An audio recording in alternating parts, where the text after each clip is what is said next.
So I have just arrived in Frome, just outside of Bath, and I am here at the Retribution Distillery. I'm very, very excited about this. It's a small distillery. There's a chap called Richard running this, and he is a genius. He's witty and he is clever, and he is making awesome liquid. Let's go have a look. We are here down at Holwell Farm. Probably not pronounced like that, is it? Let's get out and have a little look around and on this beautiful day in a beautiful part of the world.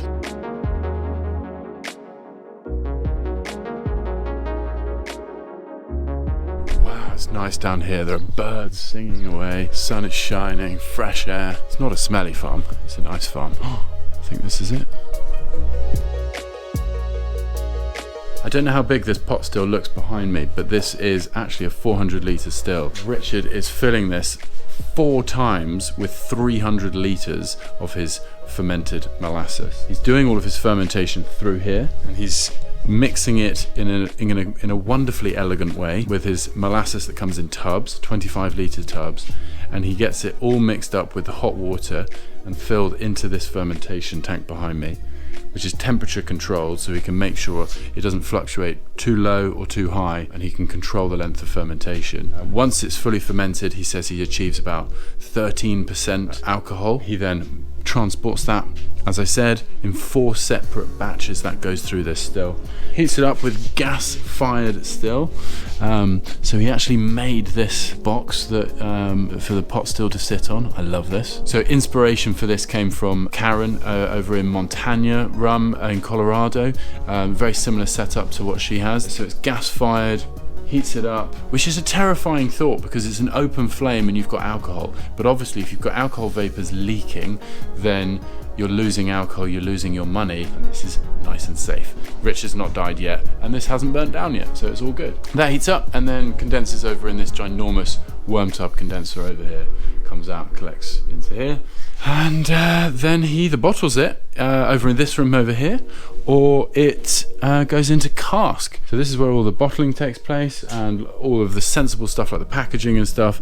One of the things I'm absolutely bowled over with what I'm looking at in here is that every inch of this building has been maximized for what's going on. He's making whiskey, he's making rum, he's making gin. He's got another still sat down here. This is a G still, a Genio still made over in Poland.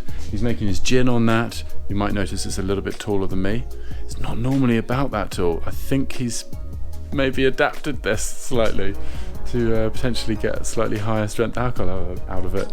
Brilliant. Yeah, this is super exciting. Let's go into the barrel warehouse and let's see if we can have a little taste. Quarter casks, 125 litres, 4 of them laying down here. All of them have new making, as in whiskey to be. And then behind me here and here is where we've got some old ex-American, ex-bourbon casks. Bourbon cask, full-size cask, which is 200 litres, 205, hiding in there. How lucky am I? He's opening up cask 002, and we're going to taste some of the soon-to-be whiskey. How long's it been in this cask? Coming up on 9 months. Let's have a taste. Right. Can I say hello to the horse? Yeah, he's friendly. Hello. Told you it was a farm. Closed up. This is R001, so we're tasting rum from his first ever cask. How exciting is this? Is it R for Retribution? Or Rum. Or R for rum? Rum 001. You can smell it. As soon as he opened the cask, I can smell it straight away. It's incredible. It's that lovely, soft, vanilla-y, buttery, ice creamy notes.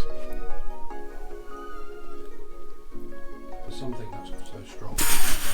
Wow, that is so good. They're not a lot yet.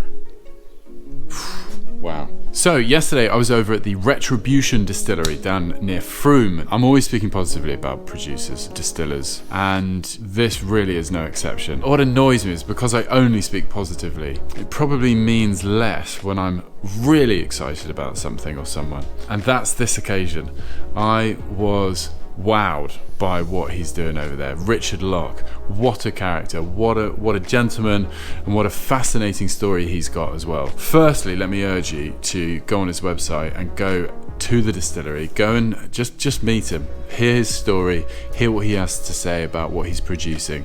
Such high quality liquid in small volumes as well. It just shows you that it's not just the big names you've maybe heard of. Sometimes it is those smaller producers that are able to experiment and produce liquid that is unique and really interesting. And that's exactly what Richard's doing at Retribution. The liquid was delicious, absolutely delicious, which a lot of the flavour comes from fermentation, which is playing around with yeast and temperature and time and bacteria, or not allowing bacteria, and being very careful about the way you ferment your product. That's where the real art comes into it. I just can't recommend it highly enough.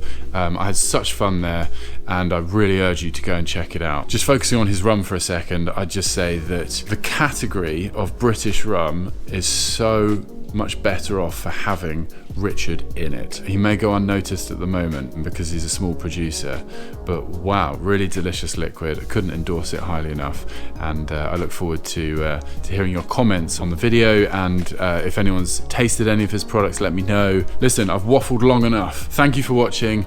I am gonna go for a run, hence why I'm dressed like this. Gotta run. See you soon. Bye bye. Yeah, you're gonna be famous. It's all right.